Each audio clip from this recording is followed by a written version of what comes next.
Yo, yo, yo, yo, yo. Welcome to another episode of the X Factor Sports Podcast, Season 6, Episode 10. This is your host, Jay Mondaine. I appreciate y'all for tuning in tonight on this Christmas special. Merry Christmas to everybody.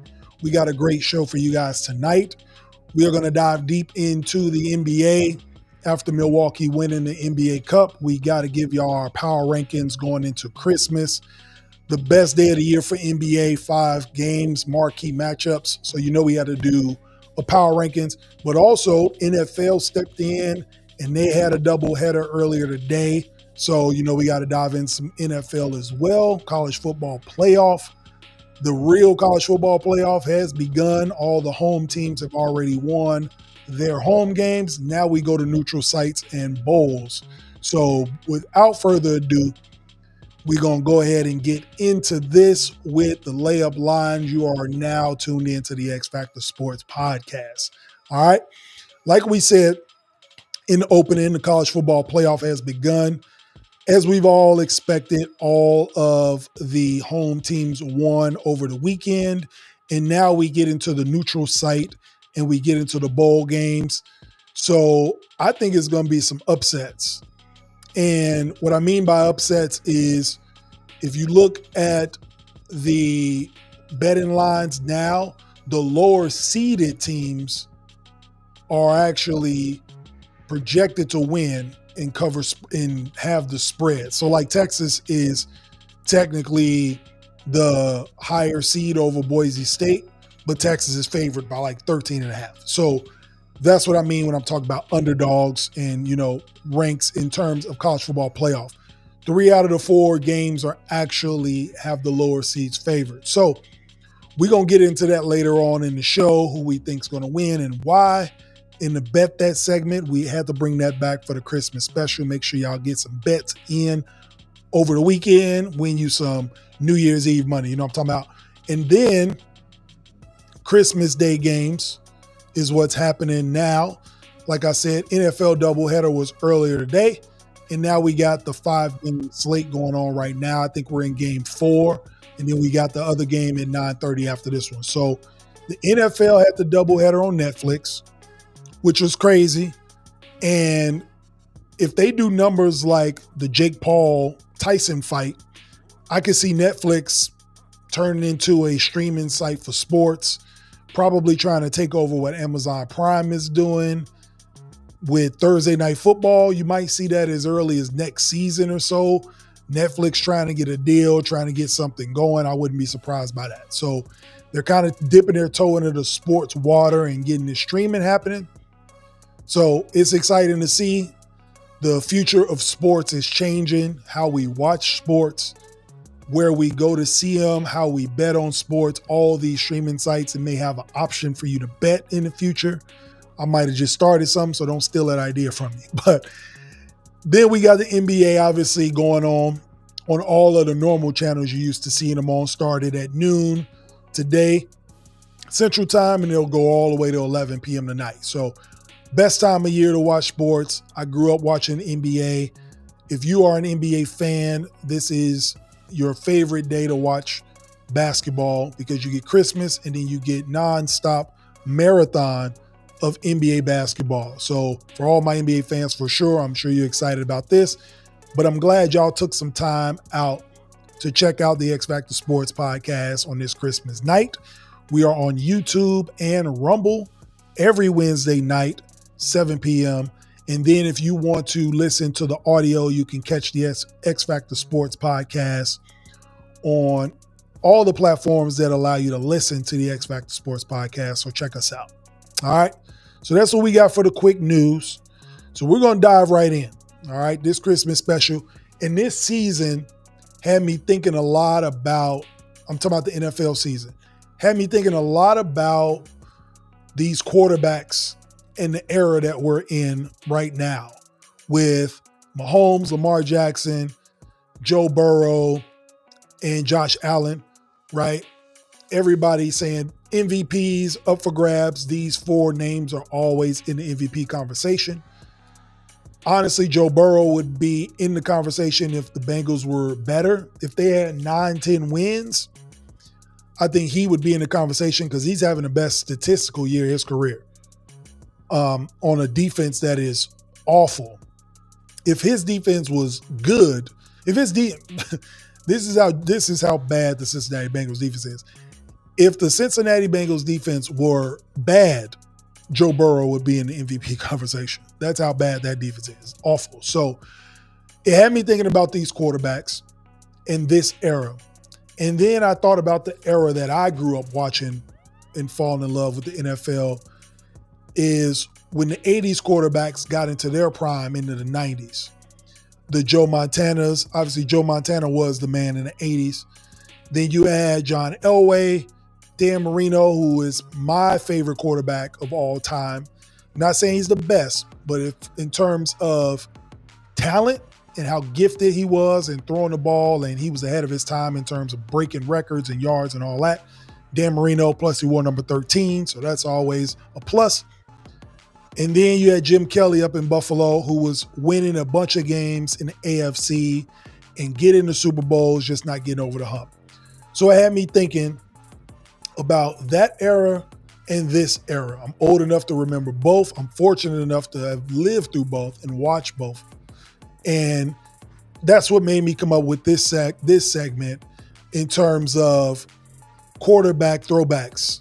The quarterbacks of today and how they compare to the quarterbacks of yesteryear. And there's a lot of parallels, a lot of similarities. So we already talked about in this era, actually I'll start with the 80s era. 1983 is one of the greatest quarterback drafts of all time. All right, you had Elway, Jim Kelly, Dan Marino come out of there, Hall of Famers. Now, this era quarterbacks, they didn't all get drafted at the same time, but they're all playing at the same time. So I'm just talking about the eras and the greatness of these quarterbacks during their time. And then you had Joe Montana, who's a little older. So the parallels to me are crazy, right? Because back then, Joe Montana was the guy, right? He was a part of the dynasty. They won all the Super Bowls. He went 4-0 in Super Bowls, didn't even throw an interception in any of those Super Bowls. Just perfect Joe Cool, Joe Montana, right? He was the guy back then. The standard of excellence winning the San Francisco 49ers. One of my favorite teams in Tecmo Super Bowl was Jerry Rice, John Taylor, Tom Rathman, Ricky Waters, and Joe Montana, of course. Then you had the defensive side. You had Bill Romanowski. You had all those dudes in the backfield. You had the Ronnie Lott's on Tecmo Bowl. I know I'm dating myself. All of my older viewers is understanding and feeling what I'm talking about right now, especially on Christmas. You probably got that game for Christmas one year and never got off of it. So you had Joe Montana in the dynasty. Then you had John Elway, who was the freak athlete, right? He could have played baseball. I think he got drafted by the Yankees out of Stanford and almost went and played baseball if he'd have got drafted to a place he didn't want to go to. A bunch of stuff happened there. Obviously, he became a Denver Bronco and had the Broncos winning right away, right? He was the freak athlete. Nobody had ever seen anything like this before, had a rocket arm, and took them to some deep playoff runs, couple Super Bowls early in his career, won an MVP very early in his career. Remind you of somebody of this era, right? And so that's John Elway. Then you had Dan Marino. Dan Marino was prolific. The prettiest thrower of the football. I mean, he threw for 5,000 yards in the 80s when it wasn't heard of, and just setting a bunch of records on a team and an organization that just couldn't get over the hump. They couldn't get him enough to win, right? And then you had Jim Kelly in Buffalo, who won a ton of games, was kind of overlooked in that era because of how great the other three guys were, but he was just over there winning games in Buffalo, going to Super Bowls, a lot of playoff wins in the AFC East, won a lot of division titles. And so he was a part of that group, that era of quarterbacks. He just kind of got overlooked because he couldn't win the big game. Very similar to what we have now in the other four guys that are currently playing. You got Patrick Mahomes. He's the Joe Montana of this era. He's the guy playing for the Chiefs. He's winning the Super Bowls. He's in the middle of a dynasty. Walsh from the San Francisco 49ers had the West Coast offense, had all that cracking. You got Andy Reid, Bill Walsh for the 49ers. You got Andy Reid, who is innovative and created his own thing, offensive football, in this day and age. And you got Patrick Mahomes, you had Tyreek Hill, you got Travis Kelce, right? So they have the Hall of Fame offensive players, and you got Chris Jones on the other side. So they remind me of Joe Montana and the San Francisco 49ers of this era. And then Lamar Jackson, the young phenom, freak athlete, winning MVPs early in his career like a John Elway, right? Leading his team to victories, not quite getting over the hump yet in terms of Super Bowls, but you can see it coming. Lamar Jackson will probably win a Super Bowl before it's all said and done. And like John Elway did before he retired, maybe Derrick Henry is Lamar Jackson's Terrell Davis, right? Maybe that's what he needs to get over that hump. Because once John Elway got Terrell Davis, got a running game, it was over. They immediately became the best team in football. So maybe that's something that is building towards it. So a lot of parallels just went through my mind when I was creating this segment. And then you have Joe Burrow. He's the Dan Marino of this era. Made it to a Super Bowl, the prettiest throw of the football, a surgeon in the pocket, elevating a franchise that has a horrible defense.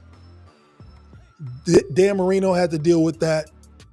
Bad defenses at some years, no running game, and everybody was just feeling bad for Dan Marino. Like, man, if he just had some help, how great would he be? And I feel like Joe Burrow is falling into that category, especially this season. Like, man, if they had a semblance of a good defense, how good could they be? Because he got to a Super Bowl early, just like Dan Marino did.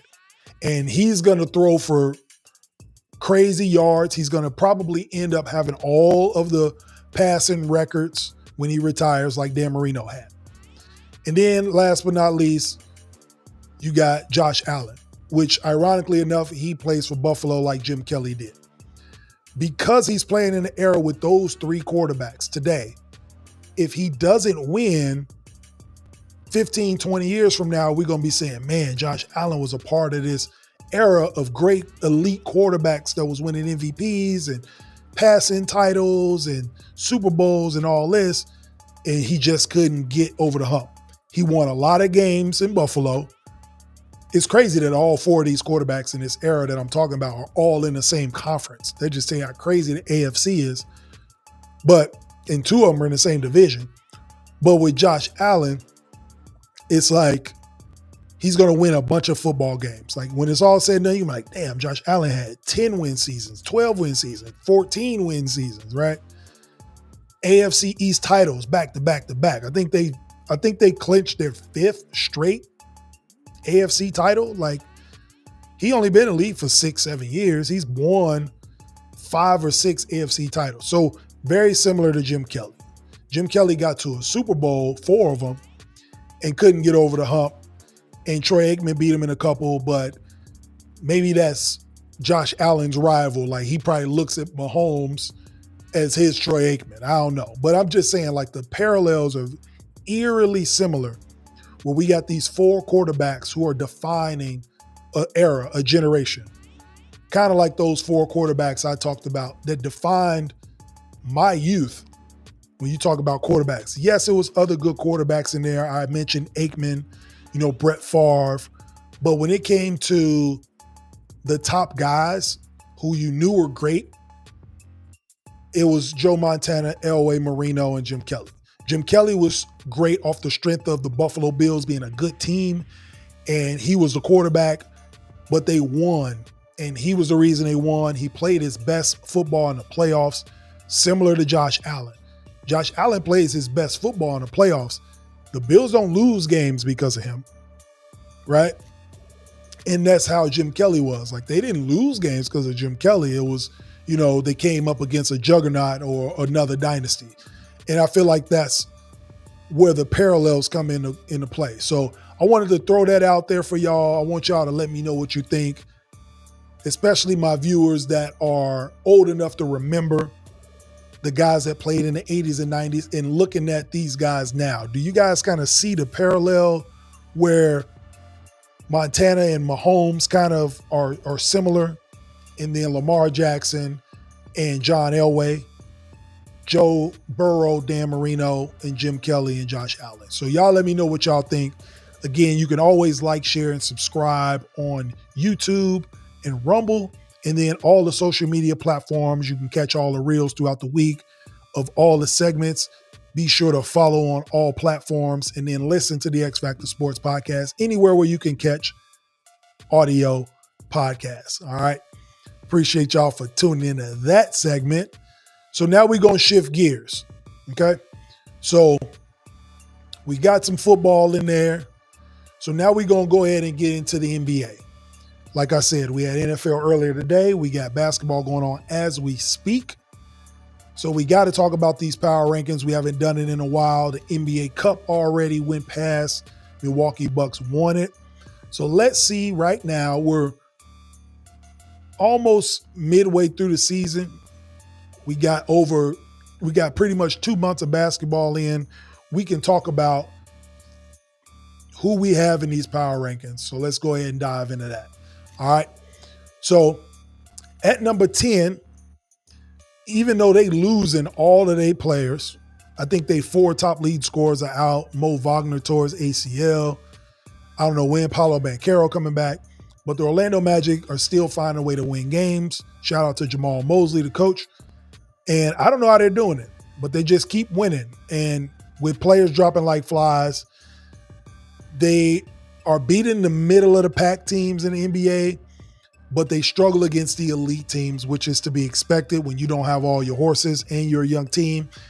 You're still learning how to win, but the Orlando Magic are playing good basketball, and so got to respect it. They're still number 3 in defensive rating with this young team, and that's the thing that young teams usually struggle with is the defense. So for them to be doing that, I got them at number 10. Number 9, we got the Denver Nuggets. Won 4 out of their last 5 games coming into today with this Christmas special, this marathon, and a lot of dramatic comebacks that they have to go through just because, honestly, I don't think they have enough depth on the bench. I don't know what they'll do in the playoffs. I don't know if they're going to try to do something before the trade deadline, but their bench, they can only go like 6, 7 deep, and then they have nobody. So Westbrook seems to be fitting in seamlessly. He kind of cost him a game the other day, but overall, he's having a pretty decent season. He's getting comfortable. Jokic needs some help. And then they talking about possibly trading Michael Porter Jr. So I don't know what Denver's going through, but right now they still are winning basketball games in the tough West. Like I said, won 4 out of their last 5. At number 8, New York Knicks, man. The Knicks look good. And Karl Anthony Towns is an early season MVP candidate for sure. Probably a front runner in the East, him and Jason Tatum, but you got to give respect to Cat, what he been doing. I mean, he went back to Minnesota, dominated Rudy Gobert. I think he grabbed over 20 rebounds when he went back. So he's been having some great games. He's got the Knicks playing ball. The Knicks are number 2 in offensive rating, and they're at the bottom in pace. So I think that's the Karl Anthony Towns effect, right? They're one of the bottom teams in pace, like 27, 28th, but then they number 2 in offensive rating. So, which is crazy to say about a Tom Thibodeau team, that they are number 2 in offensive rating, but they look good. So you got to show love to them. Number 7, congrats to the NBA Cup champion Milwaukee Bucks. Like I said last week, I think that's going to flip the switch, turn their season around. undefeated in NBA Cup play, by the way, and that's kind of what got this streak going. They are climbing up the ladder in offensive and defensive rating. They're in the top third in the league after being terrible in the first couple weeks of the season. Started out 1-6 and have gone 14-6 since and went undefeated in the NBA Cup. So Milwaukee Bucks are climbing, moved up to number 7. Might have something to do with the Thanasis being back on the bench. I don't know if you believe in that, but they're playing better. Maybe having Thanasis makes Giannis feel better. So we'll see if they can keep it going. At number 6, the Dallas Mavericks. They are finding ways to win games when Luka sits out and Kyrie plays, and when Kyrie sits out and Luka plays. So whatever they're doing is working. They've won 10 out of their last 12. And like Milwaukee, they just climbing the ladder of the power rankings, all right, after being 9-8. So shout out to the Dallas Mavericks. They've been finding ways to win. Like I said, either Luka or Kyrie out. They still do it. They top 10 in offense, defense, net rating, and pace. So that's how they're getting it done. And they are number 6 in the power rankings. The top 5, man, I'm surprised. I'm pleasantly surprised by this team, the Houston Rockets. They've been balling. I think in the last power rankings, I had them at 10, and they've moved all the way up. And I even said, they're going to find a way to get in the playoffs. They're the 2 seed in the West, one of 4 teams as of today, or coming into today, one of 4 teams that still have single-digit losses, right? They're the second best defensive team in the league behind OKC. So Ime Udoka is putting his stamp on this team and got them playing great basketball. Starting out, it's 2 months now. This is not a blip. This is starting to become a trend. This is starting to become something. The Rockets look like a team to be reckoned with in the Western Conference. So currently the 2 seed in the West, and I like what I'm seeing out of this young team. If they can stay healthy, keep it going, I like seeing them getting into the playoffs without the play-in. At number 4, Ja Morant being back. This team's getting settled in. Zach Edey's playing a big part. Jaren Jackson is always a defensive player of the year candidate. The Memphis Grizzlies, top 4 in offense, defense, net rating, and pace. All right? So they got the total package. They beat the Warriors the other day by 51. 51 points. Draymond Green and Steph played, by the way. It wasn't no load management. And the crazy part about them getting beat by 51, Ja only had 9 points in that game, and they still won by 51. So whatever the Memphis Grizzlies are doing, if they caught the Warriors on a bad night, I don't know what it was, but that was a statement that the Memphis Grizzlies are here to play. Ja Morant, it looks like he's gotten all the negative stuff behind him, and moving forward, this team looks really good. So I got them at 4. At number 3, the C's, they slipped a little bit. Boston Celtics, still one of the best teams in the league. They, in my opinion, they rely too much on these damn threes. They shoot too many threes, right? It's working for them, so I can't knock it. But, I mean, you got some elite offensive players that can score at all 3 levels, and to have them settling for jump shots, it doesn't sit well with me as a basketball player personally, but they shoot a lot of threes. They live and die by them. And the reason they slipped a couple games. I mean, they lost to the Bulls the other day, which is crazy. But I think they trying to fit KP back into the mix, Kristaps Porzingis. So they'll get all that figured out. They still, again, one of the best teams in the league. With all of that going on, in the meantime, they still only have 7 losses coming into today. And that's with losing 4 out of their last 10 games. So Celtics still good. They just kind of slipping a little bit, so they got to fall down the power rankings. That's all.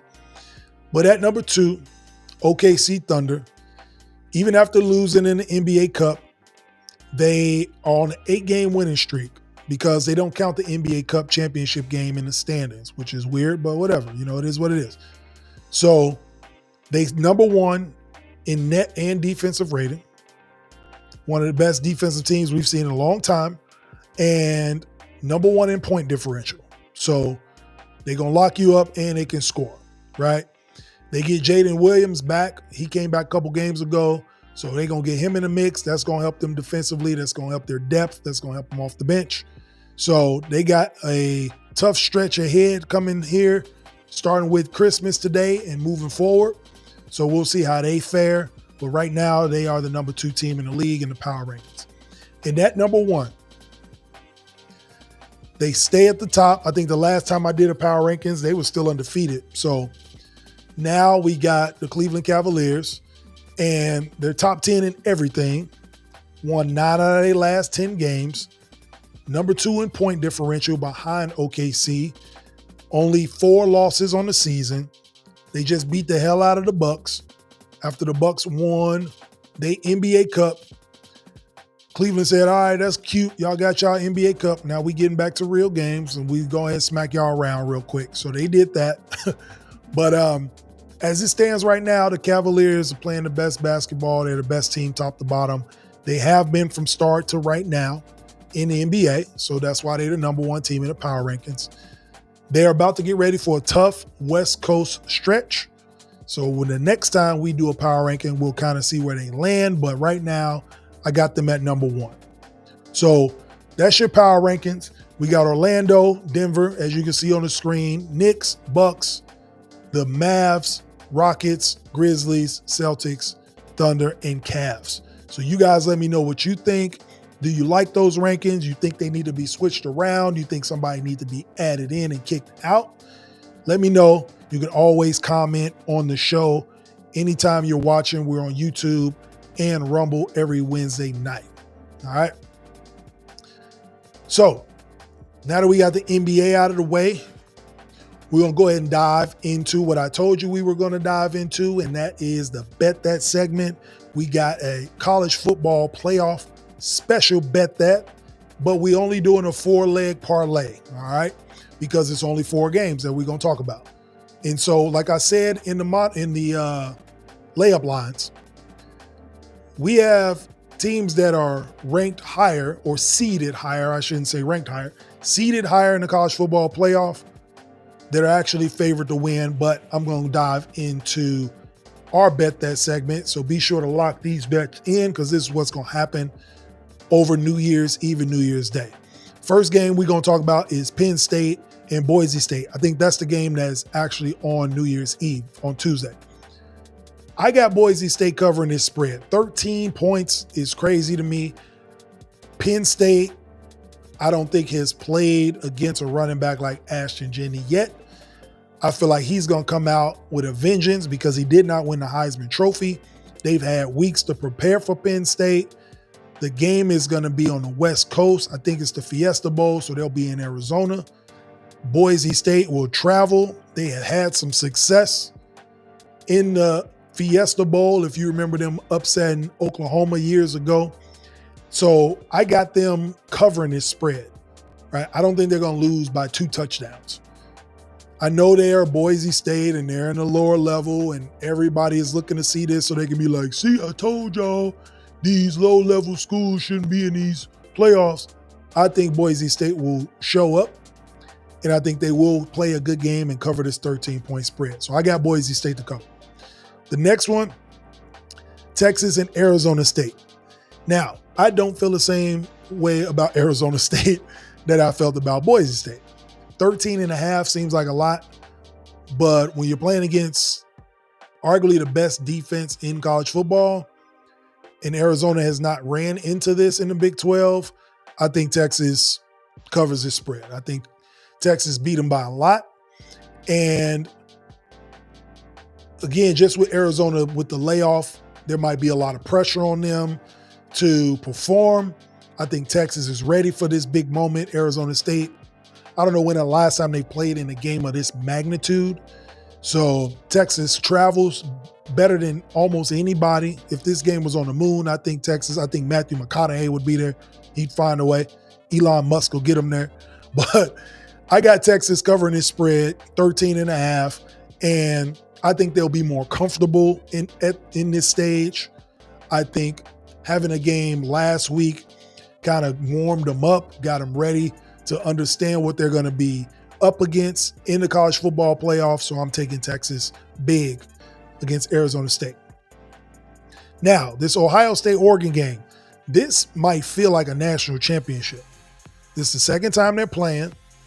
I think Oregon secretly wanted to see Ohio State in the Big Ten championship, but they get them in a Rose Bowl, which ironically enough, if Oregon was in the Pac-12, if they still had that, this probably would have been a Rose Bowl matchup anyway, Big Ten versus Pac-12. But games in Pasadena, West Coast, yes, it is a neutral site, but it's close to Oregon.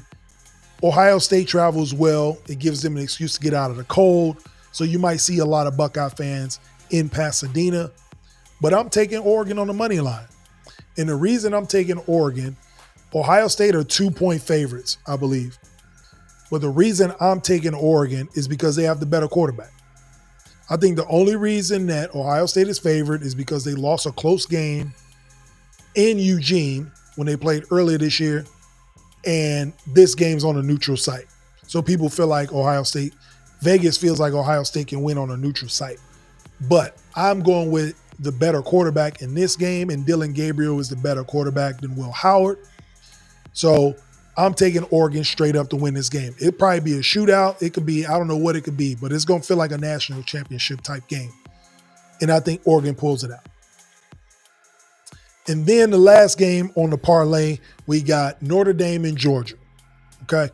Georgia's favored by 2 points, but they do not have their starting quarterback. He's out with a shoulder injury, done for the year. And the backup quarterback is put in a tough spot going against a Notre Dame team who, frankly, had a great game at home against Indiana. Yes, it was against Indiana, but I think this is going to be a signature win for Marcus Freeman, the coach of Notre Dame, and they pull this game out. So I'm taking Notre Dame on the money line straight up to beat Georgia and beat this backup quarterback. Now, Georgia still has great defense. They still a great team. Kirby Smart's a great coach. Marcus Freeman's got his work cut out for him. But I think, like Texas, this gets the jitters out. They got the monkey off their back. They won a game at home. They get to go somewhere warm and prepare for a top-tier team. But I think Notre Dame will win. So I'm taking the upset. So that's what we got for Bet That. We got a couple of upsets in here. I got Oregon, I guess you can call it an upset based on what the spread is because Ohio State's favored. And I got Notre Dame beating Georgia as well. And then the other two games are favors, but I got Boise State covering and I got Texas blowing out Arizona State. So y'all let me know what y'all think about them picks. All right. Again, you can see the bottom of the ticker. This is not a betting site. I'm just telling y'all from watching the games and what I think, my point of view, and how I feel about how the games will go. So go ahead and place your bets on any of your favorite betting sites and good luck to you. All right. Now, again, this is the X Factor Sports Podcast on YouTube and Rumble every Wednesday night. And you can catch us on all of the audio platforms that allow you to listen to podcasts. All right. So before we get up out of here, again, I want to thank y'all for tuning into this Christmas special, the gift that keeps on giving, the X Factor Sports Podcast. Before we get out of here, though, we get into the last 2 minutes. And we talk about processes producing results. Okay? So on this show, I talk a lot about goals. I talk a lot about, life and kind of where you want to go and if you have a plan in place. But there's a process to all of it. And putting these processes in place eliminates a lot of doubt, a lot of distraction, a lot of these roadblocks that you might have when you're trying to get these results. So for me, this is kind of a sports analogy or, sports isms, if you will, but just processes.